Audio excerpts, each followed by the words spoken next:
Welcome to the Meant for More Mindset podcast. I'm Yar.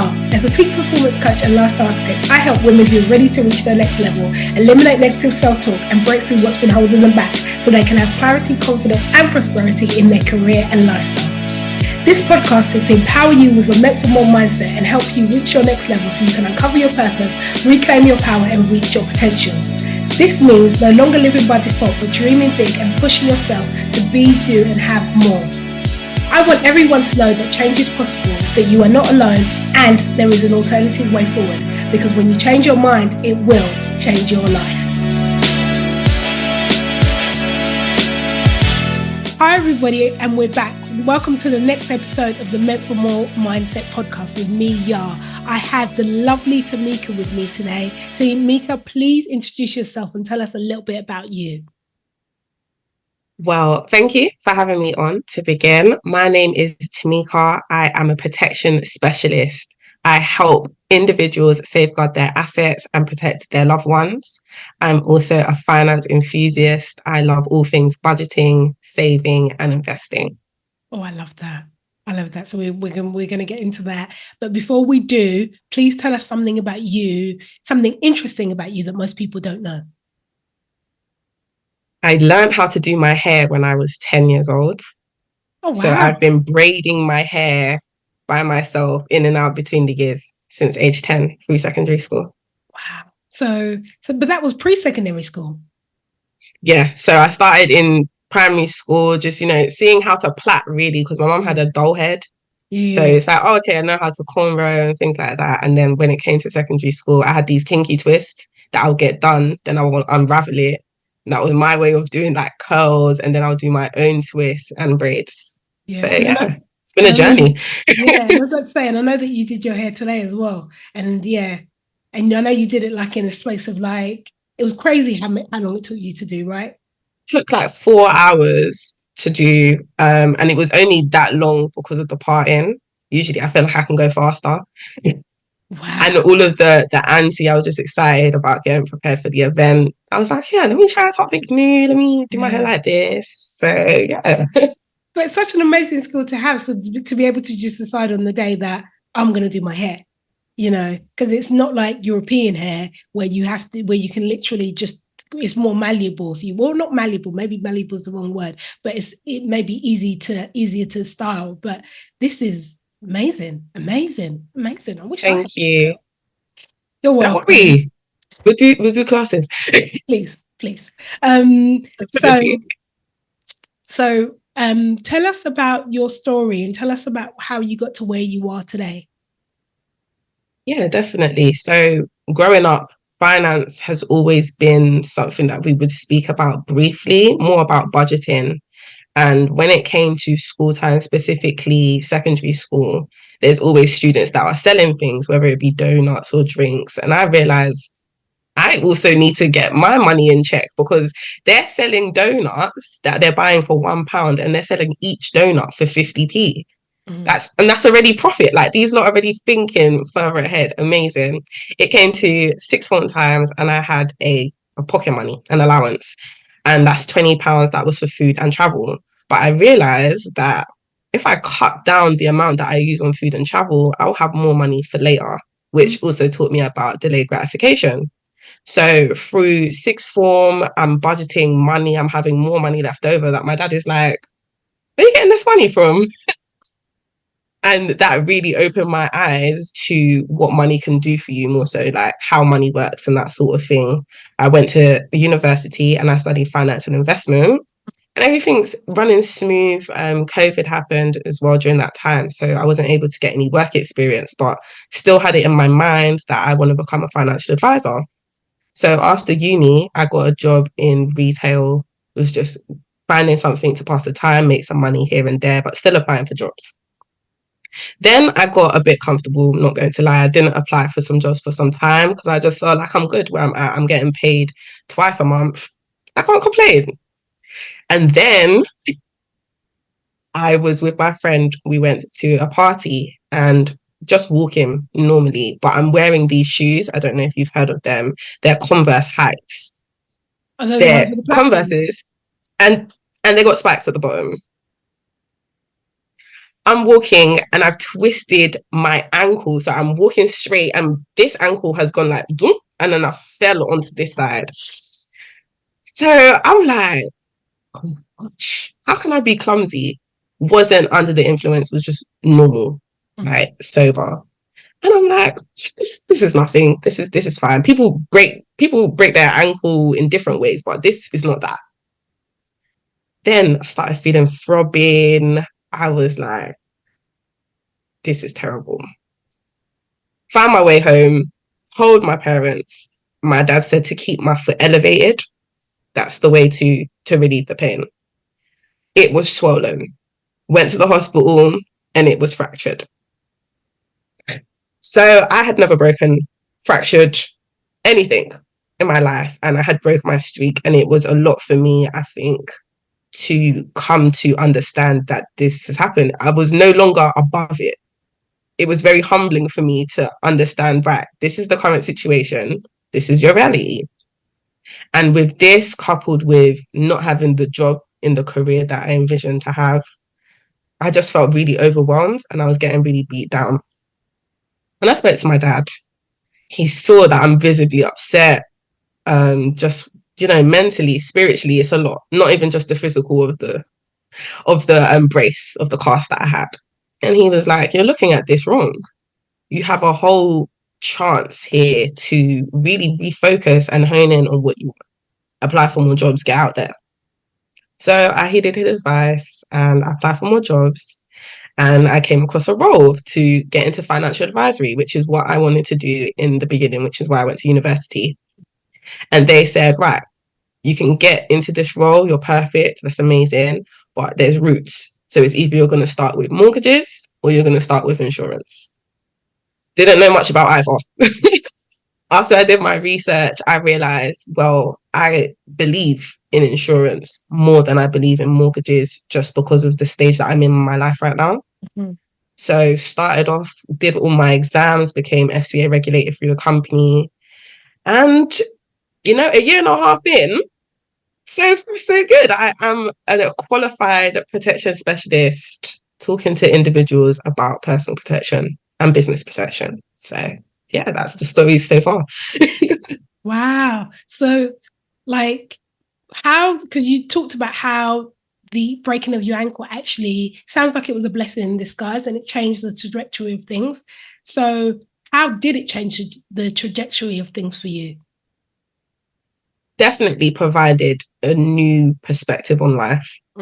I feel like sometimes you're cocky and you don't even realize that you are, or you just feel like you're above certain situations and certain things because of your age or even your status. And that's not the case. Life can happen to anyone at any time. I had my head in the clouds thinking, oh yeah, 22, of course I can't break a bone now. That's insane. Like there is no age limit to these things. And so that was definitely the main thing that it provided me with. And also a mindset. I feel like it definitely breeded a whole mindset shift. And now I had already started my self-development journey, but that catapulted me further on just understanding that there are no limitations besides the ones that you set on yourself. So really, yeah, that really helped me. So it sounds like you're a really motivated person anyway, but what motivates you to get up and go every day? Every day, I feel like it's my mission to be fearless and do it. I wake up and I feel a sense of peace and knowing that I'm meant for more, if you pardon the pun. No, don't. I genuinely feel like I have a mission to complete. And each day I wake up, that's the thing I need to complete. I need to speak to people. I need to come out of my comfort zone. I need to even just have a conversation with someone that I haven't had a conversation with before, because it all feeds into who I'm meant to be. Wow. And if you don't mind me asking, who are you meant to be? A woman of high status. It's not all been revealed to me yet, but I feel like as I'm going on, definitely a connector, a facilitator, a trailblazer in many ways, but mostly changing certain stigmas and certain ideals about things, especially relating to protection and finance. I want to show up as my best self and show up as me because you think of a normal protection specialist and you're thinking, okay, a bald white man, mid 40s, briefcase, that sort of thing. But very much the opposite. And it just shows that you can do it. If you want to do it, you can definitely do it. And I hope that through my story and my experiences, that it inspires the next person to not box themselves and put them in any limitations, that they can go for it. Yeah. So a lot of your clients expect you to be like an older white man when you and they were like, oh yeah. Okay. Hey, young lady. Oh gosh. So what's one thing that you would have known that you wish you would have known at the beginning of your journey that you think would have helped you? I wish I knew the power of networking. Before uni even, I wasn't talking to people that I didn't know. I was barely talking to people that I did know. So it was like a whole new land, a whole new playground in speaking to individuals that may be in a different industry to you, even in the same industry, and building a connection with them. I didn't see the value in it before because I just felt that people have ulterior motives, or that they don't really have the same ideals as I do. Because if I go into a networking event, for instance, maybe my goal is to get a job, but that's not the goal of networking as a whole. So really understanding what these things mean and stripping it back, understanding the foundations of things really would have helped me. Sorry. Yeah. So what is the goal of networking, the true goal then? In my sorry, in my opinion, the true goal of networking is connection. Can you elaborate? And once you connect with someone, that's when you can build further, and it removes any transactional relationship or feeling, because you've actually connected with that person on a level, and it's okay if you don't. Yeah, just move on to the next one. Yeah, it's true. That's really, really powerful, because a lot of people do go with the ideology of what is in it for me. And so that's the kind of thing that that basically hinders them. Either they won't do it because they don't like the idea of putting themselves out there and being vulnerable in that way, or they do it, but it comes across as pushy. And it's like, well, I don't even know you. Why should I help you? Exactly. So then in terms of, so how do you connect with people to kind of remove that transactional element of it, or at least the feeling of that transactional element of it, so that you can build that relationship first? Definitely. I think it's about finding common interests. And there's communities of people everywhere. Literally, there's book lovers, there's certain genres of music lovers, like jazz clubs and things. And I feel like if you stick around, or you go around based on your interests, that you will find like-minded individuals. Yeah. And even if you're not in the same industry as them, they may connect you with somebody that they know that can help you based on that connection. Wow. So it's all about in authenticity and being organic. Definitely. So how did you learn to do that? Because you said originally you weren't that way. So what did you have to do in order to learn to be that way? I threw myself in the deep end, quite honestly. I didn't have a mentor in place that told me you should do X, Y, and Z. I said, oh, this is something that I want to do. What do you think? They said, go for it. People around me was like, why not? And I'm really shy, even though people don't believe so. I'm trying to break through that ideal because that's a limited belief. But really going for it, being fearless in it, and being true to myself. I feel like most of the times when I first started networking, I was trying to be someone that I'm not, whether I'm trying to be more professional, or I'm trying to show up as someone, or if I'm just going there literally to get something from someone, like what's in it for me, as you said. It was very fake, and it just didn't ring true to who I am as an individual, because you go on social media and it's all building the brand. It's all building me as an individual. So you want to see, okay, this is how she is in social media, so maybe this is how she is in person. You kind of want them to interlink. And once I realized that's what I wanted for myself, as I'm building my reputation and building myself up, I wanted me to show up fully in all areas. So how do you show up today? Professional, stylish, I've got a little pink on and stuff. No, I just show up authentic. true to myself, honest, always. And yeah, I feel like that's the best. Yeah. I'm very respectful as well. Yeah, you are. And I went to one of your events recently, and that was about creating connections. And I would say we even strengthened our own connection. But what made you come up with an idea for that particular event? It was definitely based on my last year. Last year was so defining for me as an individual, not even just career or home life. I feel like I've really become into myself, sort of niche down into my likes and my dislikes. And I had made a couple friends based on seeing them at events. And I thought, wow, this is really impactful, but no one is talking about this. Everyone has a networking event, which is great, or you hear about a lot of networking events, but nobody really talks about the foundations of networking, which, as I said, is connection. So what was important for me was to just go back to basics and help people understand that this big daunting thing called networking is just not as daunting as you think. Yeah. So, yeah. So what are the kind of questions you ask now when it comes to networking as opposed to before? I say, how do you spend your time? Because some people say, what do you do for work? But not everyone works. So I say, how do you spend your time? If you could tell me 3 things that are most important to you, what would you say they are? And what area they're from? Because there's always banter about being from South London and East London. So that's always fun. There is. And there was one that I've actually learned. I can't remember where I learned it, but somebody said it to me, and it really changes. I went to another event over Christmas, and when I went just before Christmas, actually, and when I went to the event, because I hadn't been to like a networking event for a while, I did the whole, so what do you do? And the people were telling me about what they did, and it was about people who were running their own businesses, and they were all telling me about what they do for their business and things like that. So I asked the first couple of people, and there was like a dryness to it, like, oh, this, okay, thanks, but that's where the conversation ended.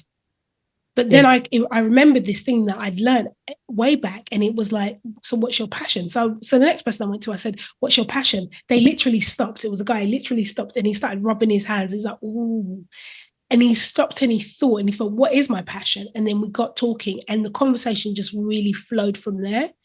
And so that's when I remembered the importance of really connecting with people. Because when you ask people what their passion is, it's something, the light inside them lights up.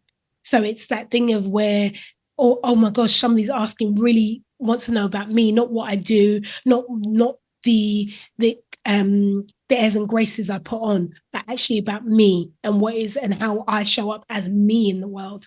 And it really, really changed things. So have you found asking those questions, as opposed to asking the questions you used to ask, I should say, how's that changed your interaction?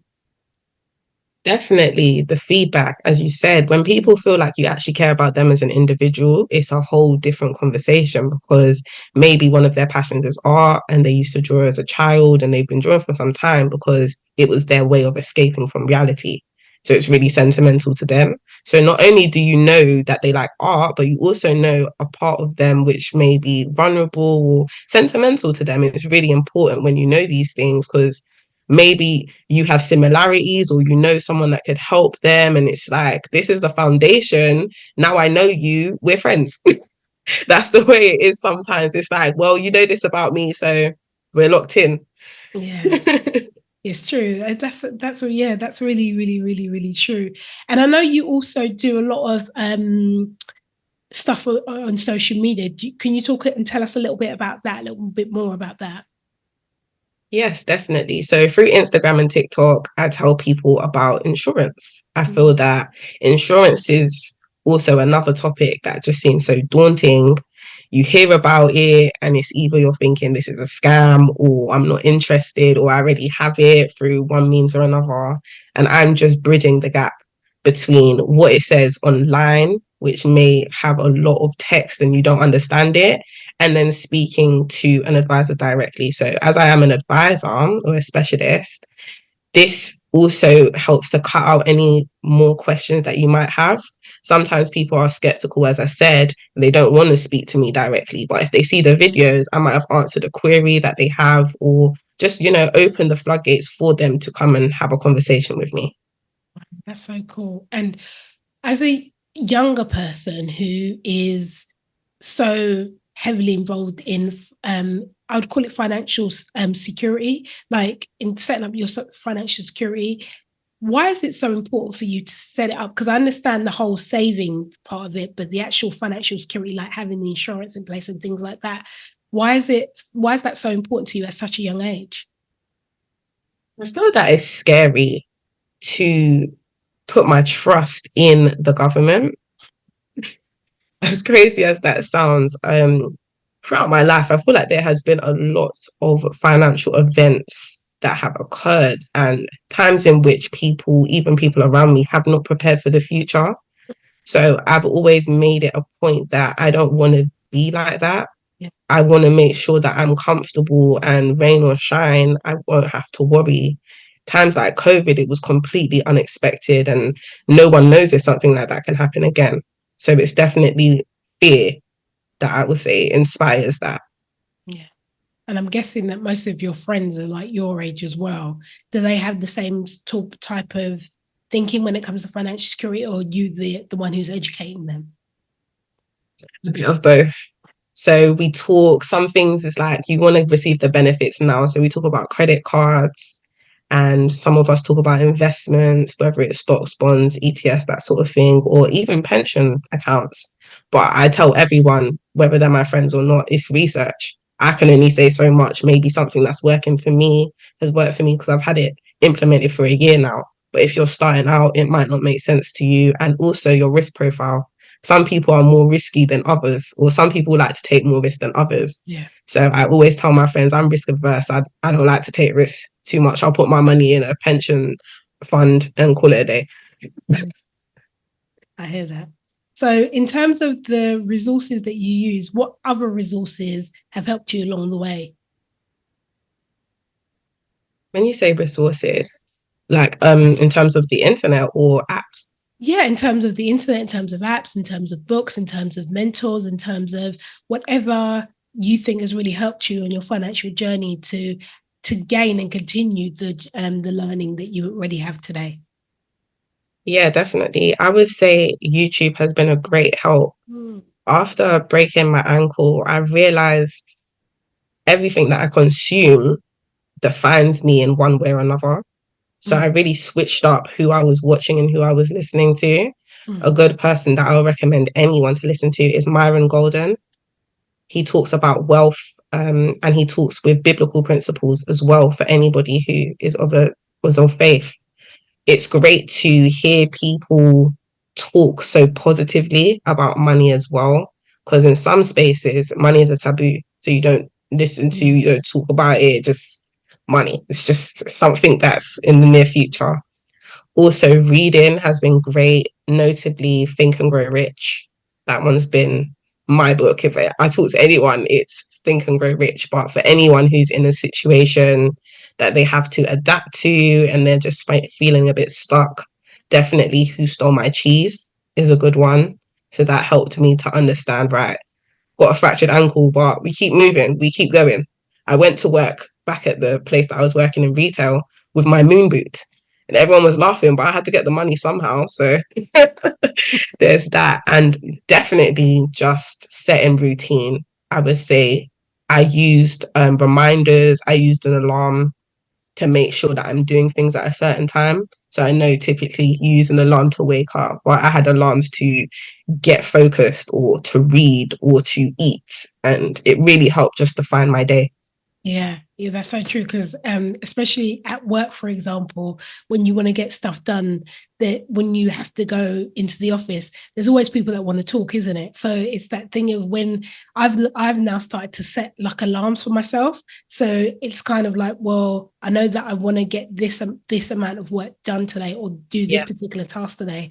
So even if I'm chatting to you, that needs to get cut short so I can go and do what I need to do. Otherwise, because colleagues use it as a way to going into the office as a way to socialize. And it's like, that's great and all, but I also have work to do because like you, there's goals that I want to achieve. And so it's about getting ish done, as it were. Exactly. So what has been your biggest failure? What did you learn from it? I don't feel like I've had a big failure because it's just been a learning curve at all points. each level brings something new, and there's always something to learn in any industry, whether it be product knowledge or just how best to reach people. I feel like in this month alone of January, I found new mediums of talking to people, new ways to get awareness spread, and not necessarily ads or social media, more so like face-to-face networking.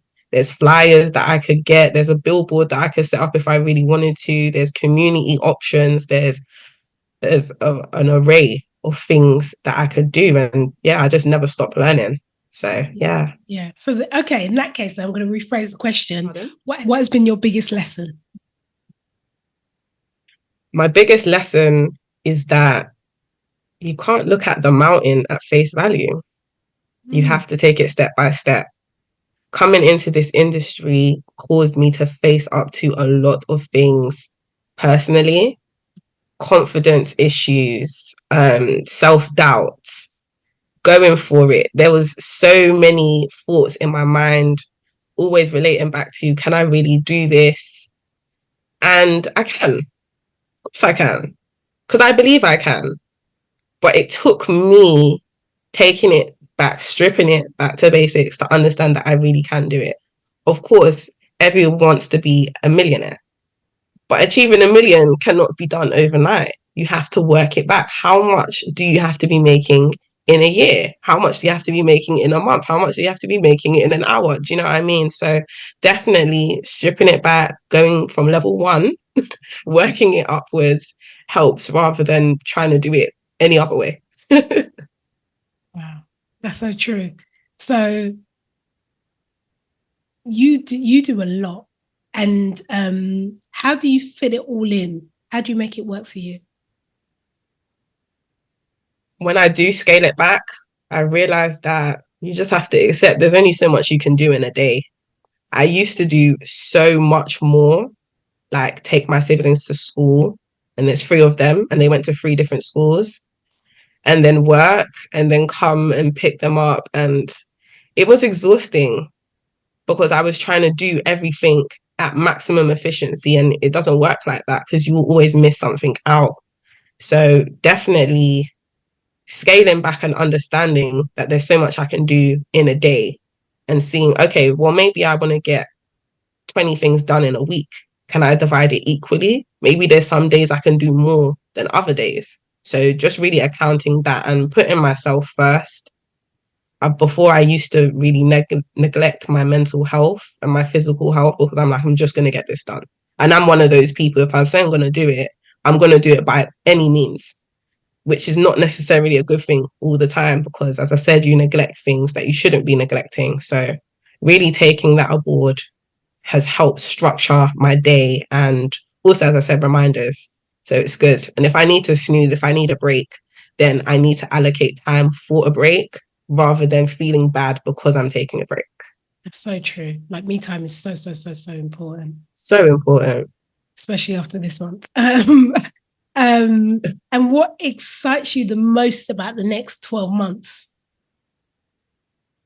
So much is coming. I feel like the seeds have been sown, and for some of the seeds, it's harvest season. Mm-hmm. So there's a lot that I'm going to be doing, not just behind the scenes, but on the front line. So I'm really excited to show people and definitely get more people on board. Some things seem so unobtainable, but as I told you, I don't have any ceilings. I don't have any limiting beliefs, and I'm willing to do it all with the people around me and just get to the point in where I want to get to for this year, really just trying to be the best version of myself for right now. Amazing. So what advice would you give to somebody who wants to go to their next level but isn't sure where or how to start? I think the first thing is understanding what does the next level look like for you? What do you want? So maybe you want to be a doctor, and that's all well and good. But what do doctors do? Like, what type of doctor? Where do you see yourself fitting into this character? What traits do you already have? What traits do you need to adopt? I find that when I said I wanted to be a financial advisor, I was looking at it from face value because I didn't realize the time that you would have to put in, the knowledge aspect. There's a lot that makes an individual, and even if it's not even a career path, maybe you just want to be a better sister. What do better sisters do? They listen. So really, I would say scale it back. See, where do you have similarities with where you're trying to get to, and what do you need to change, and just try to fill the gap.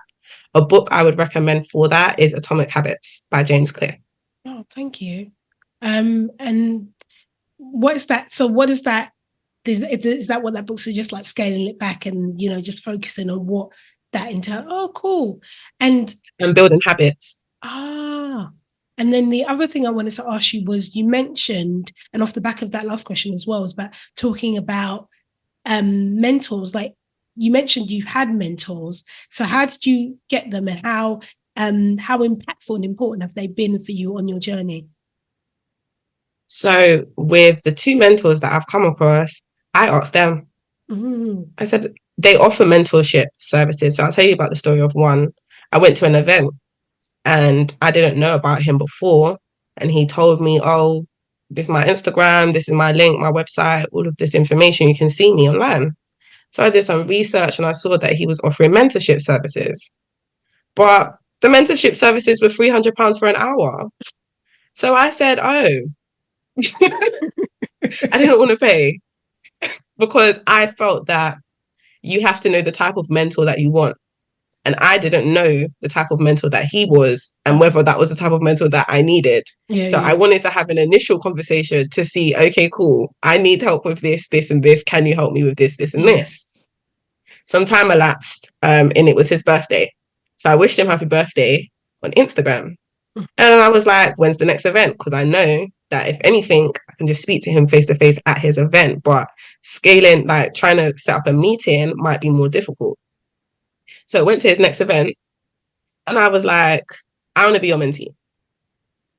And then he was like, all right, cool. Well, you can come in on this date and then we can talk more about it. So I did.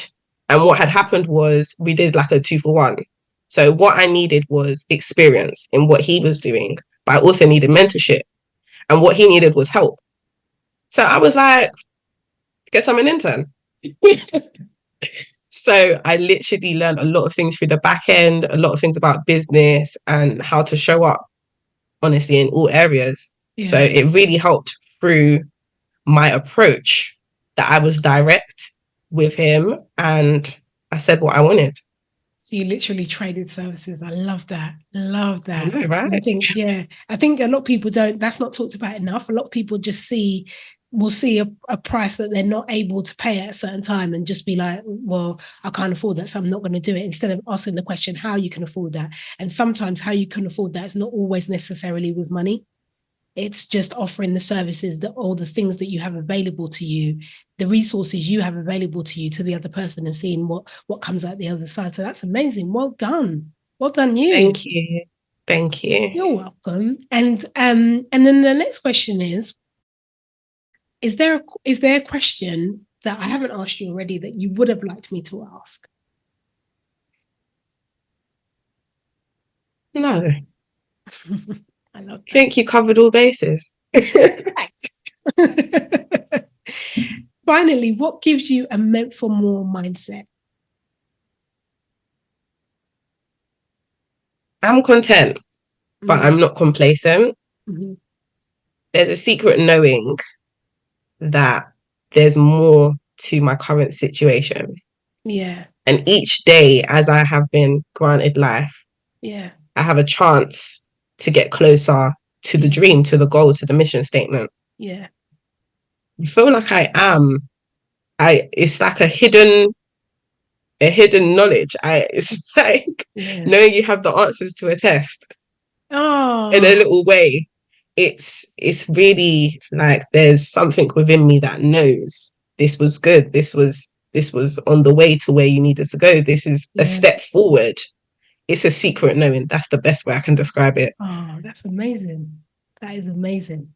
So Tameka, I just want to acknowledge you, and I want to say thank you so very much for sharing your story and being such an amazing and a bright light, and just telling us about your story and your perseverance and how you make what other people would see as impossible situations possible, and how resourceful you are, how you look at situations and you think about how can you make that work for you, but do it in a way that is nurturing to other people and also is caring to other people. You don't just think about yourself, you think about how you can also help other people along the way, and that's really, really important. And I love the way that how authentic you are and how organic you are in how you do everything that you do, and it really just shines through. And in shining that through, it just encourages other people around you to do the same. So I just want to say thank you for being you.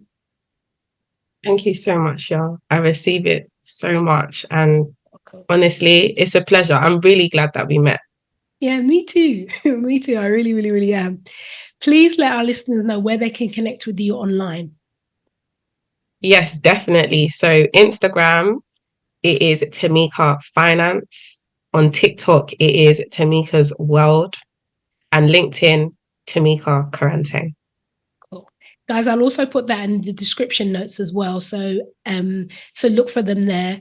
And thank you so much again, Tameka. So that is it, guys, for this one. Just want to say thank you so much for listening. And if you haven't already, please like, share, subscribe, do all of that jazz. And we shall definitely see you on the next one. Take care.